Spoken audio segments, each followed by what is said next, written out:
Coming up on Arirang News. For a second day in a row at South Korea's National Assembly, government officials were grilled over the safety of Japan's planned release of Fukushima wastewater. The Prime Minister says the import ban on fishery products from Fukushima will stay in place. President Yoon is heading to Paris next week as part of all-out efforts to promote South Korea's bid to bring the World Expo 2030 to Busan. Also next week, the president plans to hold summits with his French and Vietnamese counterparts. Russia has reportedly hit the Ukrainian central city of Kryvyi Rih, the home city of President Volodymyr Zelensky. With massive missile strikes on several civilian buildings, at least 6 people have been killed and over 24 have been injured.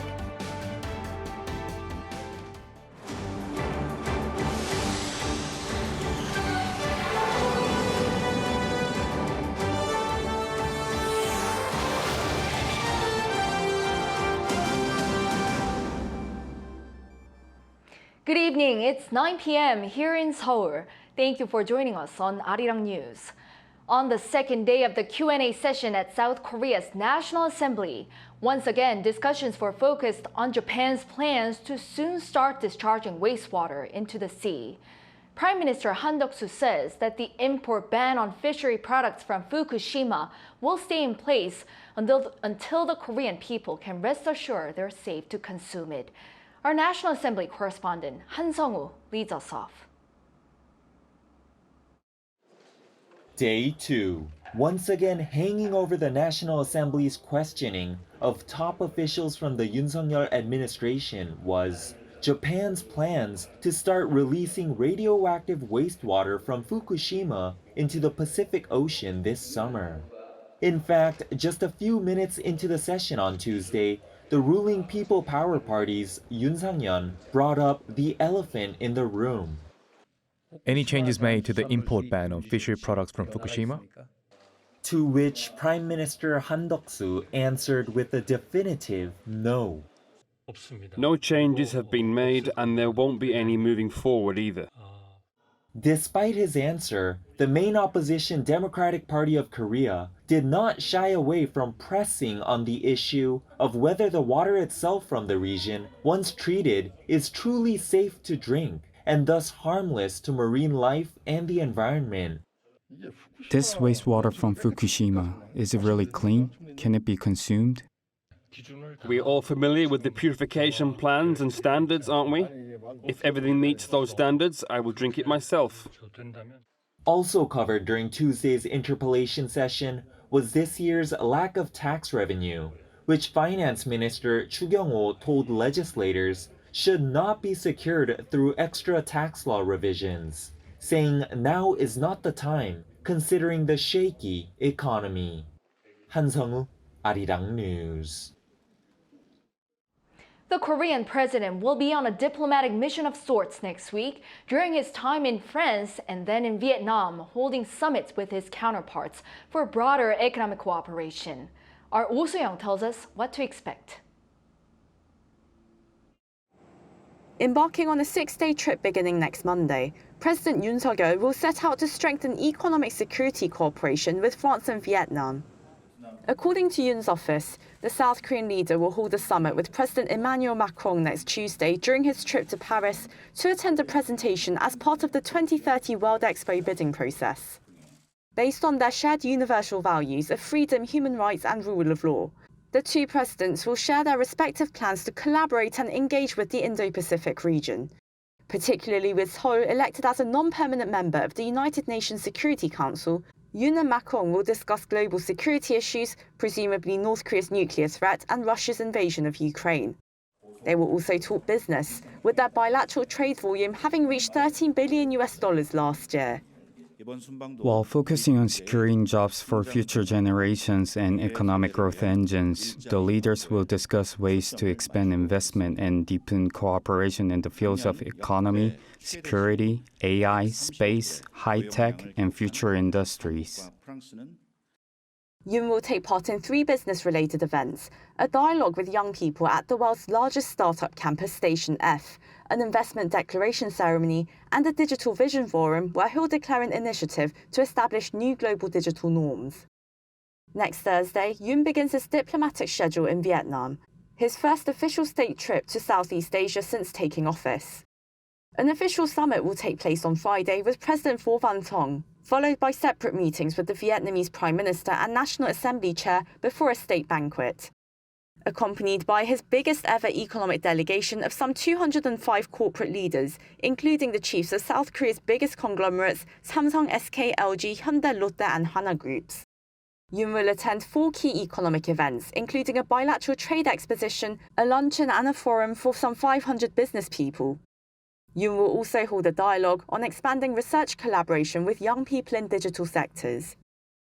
There are 3 key points. First, expanding service and infrastructure exports. Second, supporting solidarity between future generations. And third, strengthening digital leadership. Yoon's diplomatic outreach comes at a time of geopolitical rivalry in the region and trade uncertainty, with South Korea looking to strengthen its economic and security partnerships in order to pursue its national interest as well as global peace and prosperity. Oh Soo-young, Arirang News. President Yoon Suk-yeol will have the opportunity to add his own support to bring the World Expo 2030 to Busan. On his trip to Paris, France next week, he plans to win over those in charge of overseeing the World Expo. Joining him will be corporate leaders and K-pop stars. Our Kim Do-yeon has more. On Tuesday, during a cabinet meeting, President Yoon Suk-yeol showed his determination to win over members of the Bureau International des Expositions as he announced that he himself will be heading to their General Assembly in Paris next week. 179개 회원국이 모두 참석하는 총회에서의 이번 프레젠테이션은 부산 엑스포가 가진 차별화된 비전을 보여주는 기회가 될 것입니다. This was a widely expected move by the president as he has shown his willingness to back Busan's bid to host the World Expo 2030. The 2-day General Assembly begins June 20th and is the 4th round of presentations from bidders, including Busan's rivals Italy and Saudi Arabia. The president will also attend a reception hosted by the South Korea government on the 2nd day of the General Assembly and meet with representatives and diplomats to promote Busan's candidacy.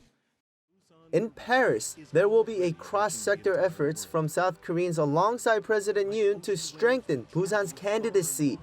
Lawmakers from both sides of the aisle, business moguls such as Samsung Electronics chairman Lee Jae-yong and K-pop icons including Psy will also make special appearances to showcase what Busan envisions for the Expo 2030. According to an official at the top office, the message will center on the world and South Korea coming together as one. Since unless this happens, global battles such as defeating climate change cannot be won. And with Korean culture spreading so widely across the globe, South Korea can be the one country to unite the world. The official added that when the BIA inquiry missions took place in April, the representatives were especially impressed by Busan demonstrating close collaboration among citizens, the government, and the media to win the bid. 지금껏 2030년 부산 세계 박람회의 유치를 위해 정부와 민간, 중앙과 지방이 원팀이 되어 전방위적인 노력을 기울여 왔고 저 또한 해외 정상들을 만날 때마다 지지를 요청해 왔습니다.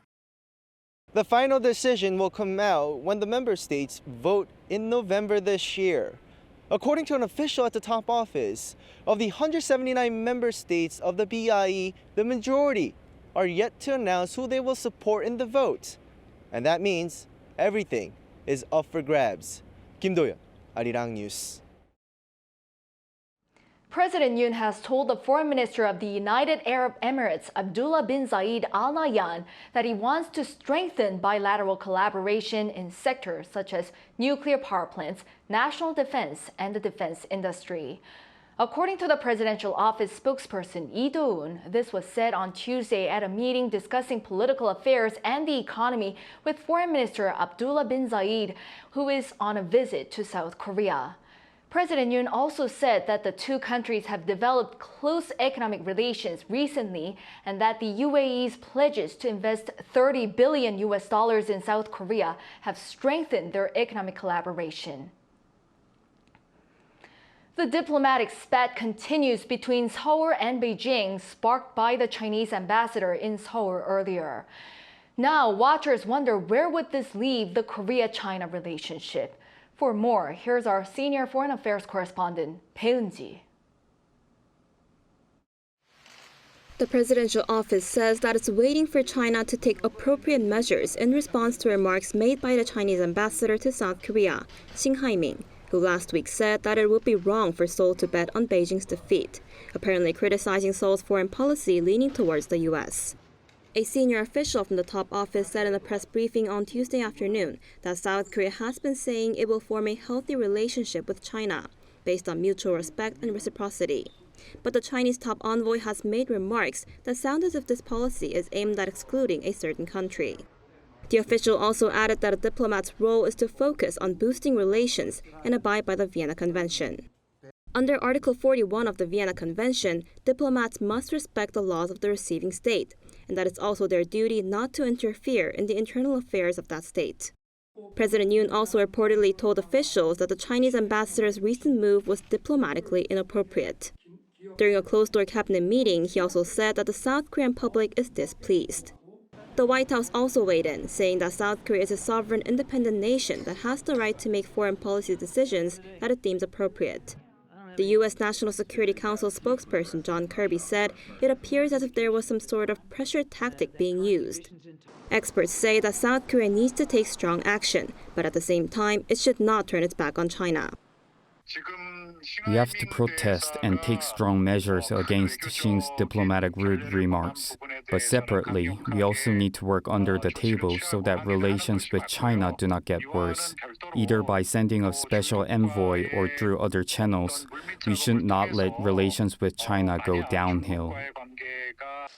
But both countries have yet to find a way to settle the situation, and it appears that the ongoing diplomatic conflict will not be resolved soon.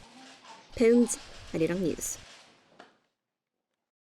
Having met in Washington, top nuclear delegates representing the Yoon and Biden administrations have reaffirmed their commitment to stern actions against further provocations by Pyongyang. Also discussed were tougher measures to cut off funds used for the regime's weapons development. Our foreign affairs correspondent Choi Min-jung explains. South Korea and the U.S. have warned North Korea that there is nothing it can gain through provocations. Seoul's top nuclear negotiator Kim Gun and Washington's special representative for North Korea Sung Kim met in Washington on Monday and underlined the importance of making Pyongyang understand that its provocative behavior will have consequences. The two allies agreed to strengthen efforts to cut off funds going into the North's nuclear and missile development programs. Kim Gun also highlighted that cooperation with the U.S. as well as Japan will advance as the three countries will simultaneously take seats at the UN Security Council next year. He added Seoul, Washington, and Tokyo will make the utmost efforts to make sure that the UNSC no longer remains silent on the regime's provocations. The talks follow North Korea's failed launch of its spy satellite last month. And to counter a widely anticipated second launch by the regime, Sung Kim said the U.S. will respond alongside South Korea and Japan, potentially through sanctions and military action. At the same time, both sides also reiterated their commitment to engaging Pyongyang, saying they are willing to meet the North without preconditions, instead of passively waiting for the regime to return to dialogue. Choi Min-jung, Arirang News. The Combined Forces Command of the Republic of Korea and the U.S. today began a 5-day combined distribution exercise in the coastal city of Pohang. The drill aims to hone the military readiness of both countries under simulated conditions. The central focus is to perfect the distribution process of personnel, equipment, supplies, and fuel to various combat units. South Korean and U.S. officers from multiple branches of the military, including the Army, Navy, Air Force, and Marine, are set to take part in the exercise, while tanks, aircraft, and warships will be deployed.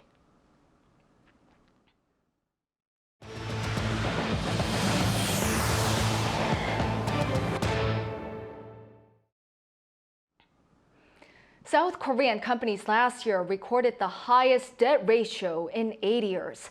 Data from the Bank of Korea released on Tuesday shows the average debt ratio of about 30,000 domestic companies in 2022 was at 102.4%. This was the highest since 2014, in which the debt ratio stood at over 106%. The rate of operating profit of those firms also dropped 1.5 percentage points last year compared to the year before. According to experts, an increase in raw material prices led firms to borrow more funds from external sources. Also on the corporate front, U.S. media reports claim Washington may extend existing exemptions for Korean companies from U.S. export controls, permitting them to pursue their chip-making operations in China. Lee Seung-jae has the details. While the United States is banning the export of semiconductor production equipment to China, it's been reported that it will extend the export control moratorium applied to South Korean companies. According to a report by the Wall Street Journal on Monday, U.S. Undersecretary of Commerce for Industry and Security Alan Estevez met with officials from the Semiconductor Industry Association last week and announced that he would extend the suspension of U.S. semiconductor equipment export controls to South Korean and Taiwanese companies for the time being. If realized, the move will come after the U.S. Department of Commerce announced last October export controls that effectively prohibited U.S. companies from exporting semiconductor equipment to Chinese semiconductor manufacturers, while applying a one-year moratorium on Samsung and SK Hynix, two South Korean chipmakers, which have factories in China. The report analyzed that the extension of the moratorium shows the difficulty of isolating China's high-tech industries in a highly connected world economy. It also warned that the latest decision would weaken U.S. export controls aimed at slowing China's technological progress. Concerns have been growing among U.S. lawmakers who believe that South Korean companies like Samsung and SK Hynix will replace Micron's market share in China after Beijing banned the sales of goods from the U.S. chipmaker.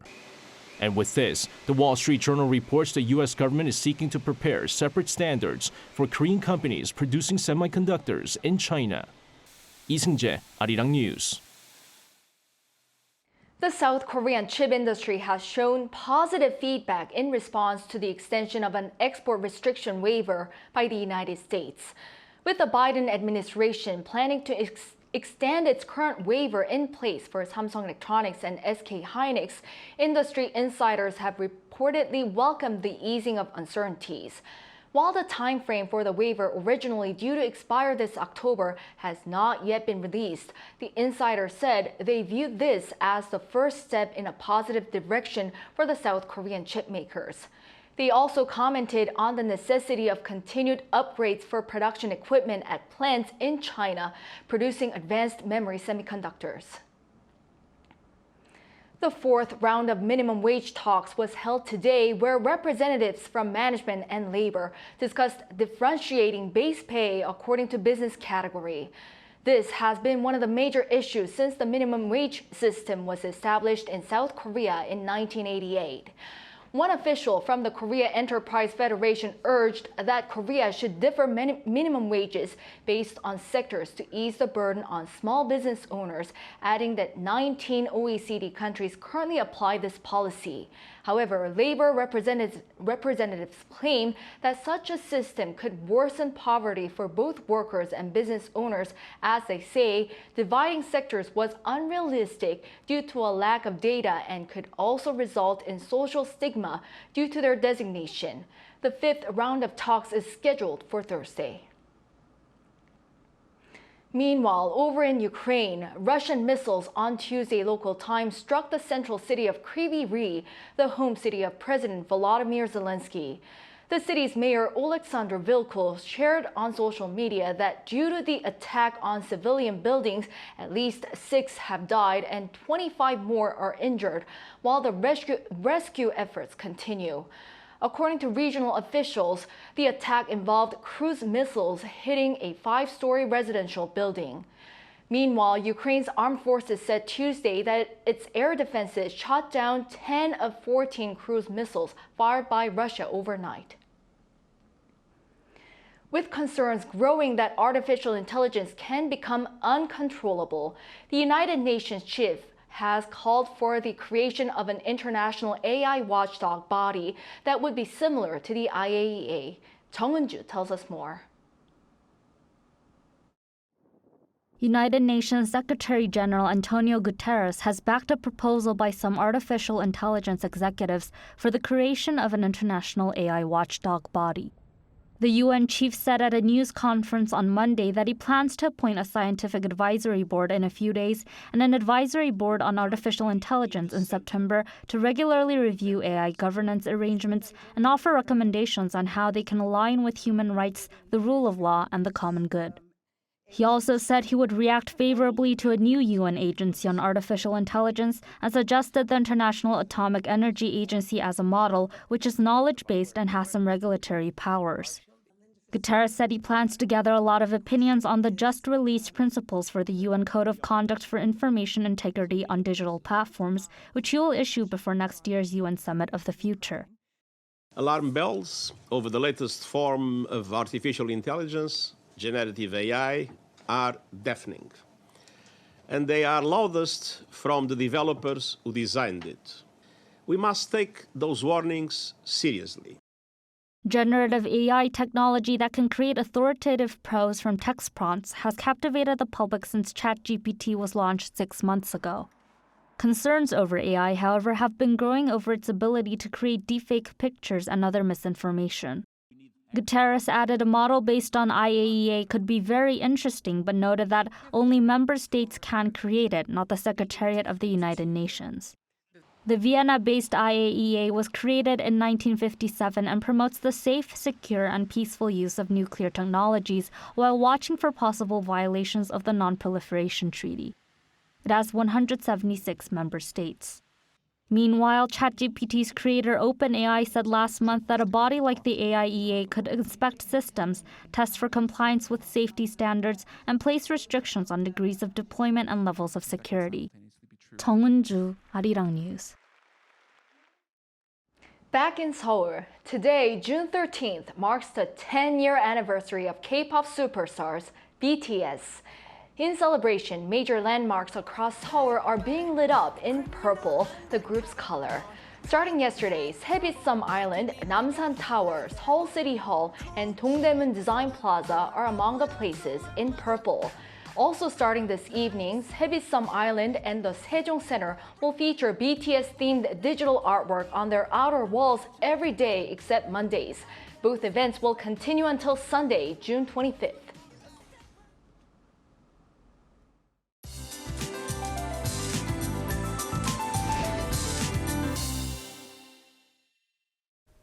Daytime heat will continue to prevail across much of South Korea. Along with the heat, scattered outbreaks of rainfall are in the forecast, which will create stuffier conditions. Tomorrow, highs will jump to 27 degrees Celsius in Seoul. Maximum temperatures will be rising trend until this weekend. And showers will begin overnight, and the intensity of rainfall may vary depending on the region.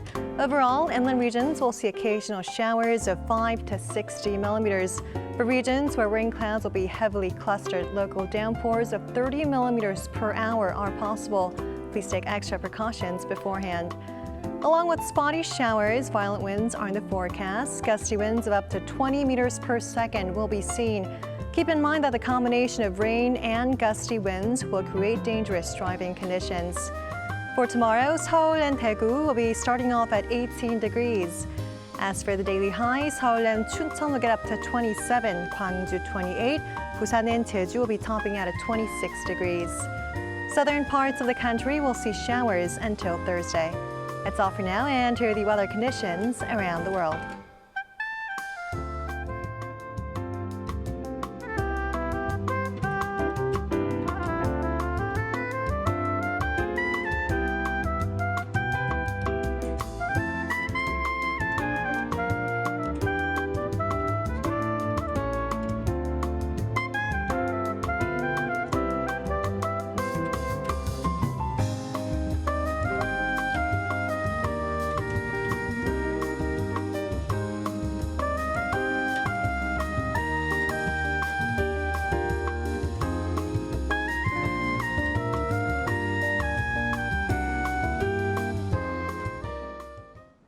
That is all for tonight's newscast. Thank you for watching. We'll be back tomorrow with the most up-to-date news. Have a good night.